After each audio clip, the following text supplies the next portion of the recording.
was showing on my page the other day a new spine that I was doing, and I asked everyone if they wanted to guess what kind I was doing, and I had a couple of different guesses, but it was a slip spine or a slip knot spine. And so I had somebody ask if I would show how to do one, and so I thought I'd come on real quick. This is just a little teeny tiny journal that I'm doing. It's with Nonstop Paper Crafts. She had a 10,000 member celebration last week for her Facebook group, and she gave away quite a few free papers, and so I printed up some of them, and I'm making this little journal. And then I also added her freebie for this month's challenge for this week because it kind of matched with them.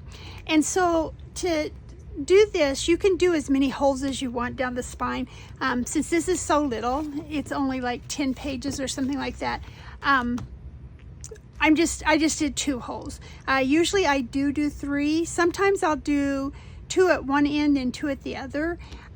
So it's up to you. And the way that you decide how much thread or string you're going to need to tie it together is you need 3 inches for each page, which I cut all my string yesterday, and then I added 2 more pages. So we're going to see if I have enough string. Usually I have quite a bit left over. So I think I'll be okay. And you want to start from the back of your journal. So you want to start from the very last page because you knot it differently on the very back. And I always have to try this more than once. So if I'm wrong here, you'll see that I did it the wrong way the first time. So you just I knot my loose ends. Otherwise you keep having to cut them off because they get uneven as you're going.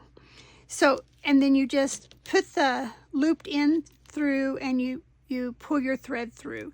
And I like to do both strings or all of the strings at one time as I'm doing it. That way you don't end up with one string looser than the other. And so that's the way I do it. Cara Renee Wolf, I think I'll link below the 2 videos that I watched that I saw how to do this on.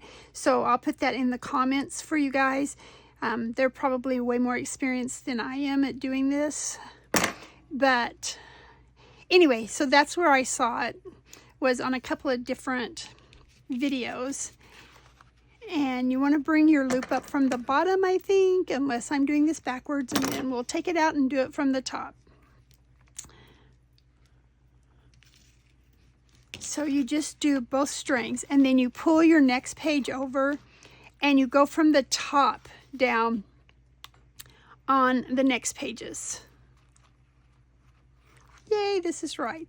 And I like to make sure that my strings go to the right sides while I'm doing it. Otherwise it kind of looks jumbled on the spine. So when I divide it, I always make sure that I kind of separate my strings out.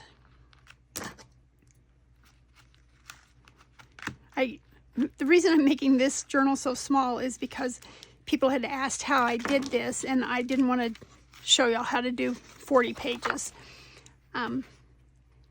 Most of these pages are doubled over, but there are some that are just one that I printed on both sides before I decided to do this as a slip knot spine. And so they're not real thick papers. I do put hole reinforcements on the pages, and these hole reinforcements are from a die cut set. I think there's 7 or 8 different die cuts that make the different hole reinforcements and different kind of designs. And if y'all are interested in that, I will also link that. So let me know if you want to know where that die cut came from. A lot of times I just take a lot of my scraps that I made something out of, and I'll just use the scraps and make hole reinforcements for some time later. So Anyway, so this wasn't very many pages, so I thought it would be quick enough that you guys wouldn't hate me for making you watch me do 40 pages of a journal where you're just putting the string through. If I knew how to pause and edit and all of that stuff, I would do that the right way, but I don't know how to do that. Maybe someday I will learn. Maybe that should be a resolution for this year, that I can learn how to do videos a little better, but I don't want to take the time to learn because I just want to play with paper. Anyway, so these papers are from Nonstop Paper Craft from Suzanne, and they're really cute. She gave away something new each day last week, different papers, and they are in her media file on her Facebook group, and then there's an album in the media file that says 10,000K. So if you're interested in some of these papers, you could go join her group. I think she also has them on her Ko-Fi site under Nonstop Paper Crafts. So if you're interested in some of these cute papers, that's where you can get them. I think they're free on her Ko-Fi site too, but don't hold me to that if I'm wrong. And this was like on the very first page. She did a bingo card for us to fill in every day, and then this little bookmark. And I kind of liked the sayings on it. So, and it looks like her kit for February is a mixed media kit. So the papers match with these papers on her mixed media kit. If I can remember, I'll show you which page. Oh, this page actually was one of the freebies for this month's challenges that she's doing, and I haven't watched that video yet, but I will be watching that when I finish with this and see what the challenge is. But I printed those up because I thought they matched pretty well with the freebies that she gave us, and so I added those two. Oops. And this was the back page of it. And then this is one of the freebies also. And it came with a bunch of little fussy cut things. And I'm not sure what we're doing with those yet, so they're just laying to the side till I watch her video. But she has lots of fun things in her group. So if you haven't checked her out, please go do that.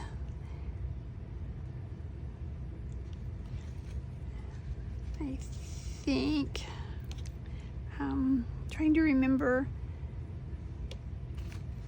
who all her design team is. I know Sophie Vandell is one of her design team members, and I can't remember the other design team members, but they post really fun and cute things on her page all the time, so there's lots of inspiration on there.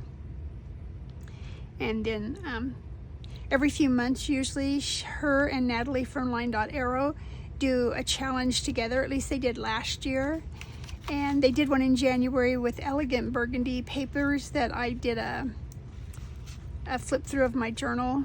It was a tall and skinny journal, and some of those papers are from Suzanne also. She has beautiful stuff. So it's Monday again, almost the middle of February. I hope you guys are all having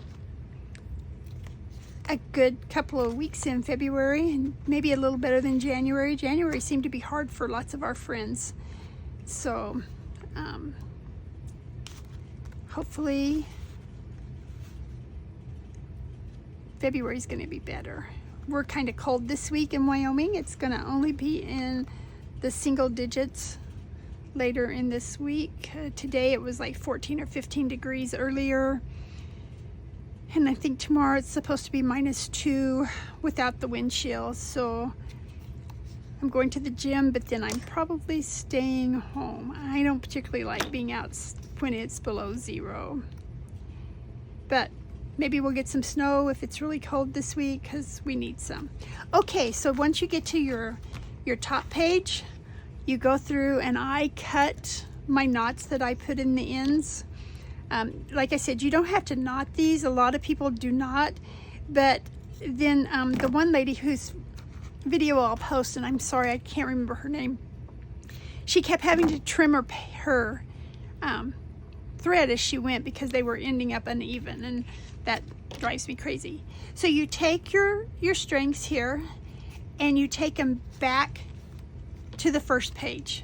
So you put them back through your between your first page and your second page, and you pull them to the opposite side from both sides. I hope you can tell what I'm doing here. So you just knot it then around here, and you want to make sure you give yourself,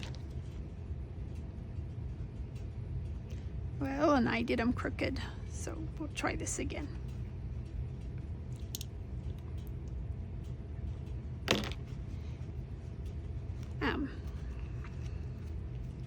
Okay.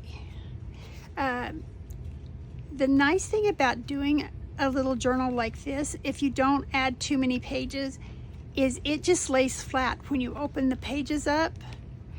And so then you can work on each one of your pages, or you can write inside your journal, and you don't have it being bulky or not laying flat. I guess I'm kind of clumsy here today. It's not coming through.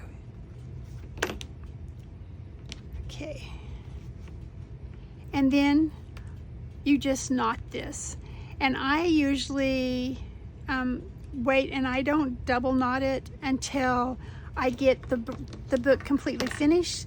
And that way I make sure that I don't need to loosen it up between any of the pages, which is pretty easy to do. As you can see, that didn't take very long to go through and make the knots on each page.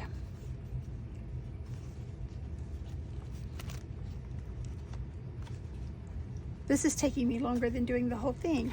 Sorry. I usually use wax thread. I don't usually use embroidery floss, but I didn't have the right color here. And so I didn't have anything that I wanted to use with this journal, so I'm using embroidery floss. And so of course my strings are separating. So this is what you don't want to do. I like to give y'all instructions on how to avoid mistakes. Okay, there we go.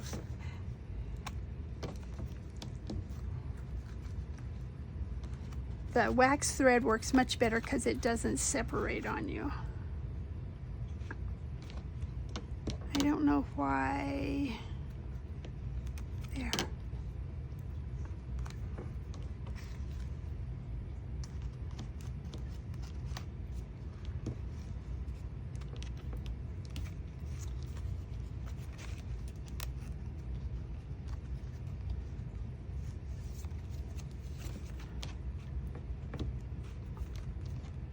Keeps loosening up as I'm doing that. So this is a good reason not to use embroidery floss. Any kind of thick string though that you have, you just want it where it's thick enough that it's reinforced for you guys here. Okay, so then you just want to tie it together. You want to do more than one knot. You'll want to double knot it or triple knot it as you get done with your book. And then if you want, you can hang dangles or buttons or something like that down it. But this is why I was saying I really like it, because it will lay flat and you can work with it on each page, and they don't keep you from working on a flat surface. So anyway, just a quick tutorial. Once I get it completely finished, I'll do a flip through of it. So thanks for taking a peek. I will talk to you all soon.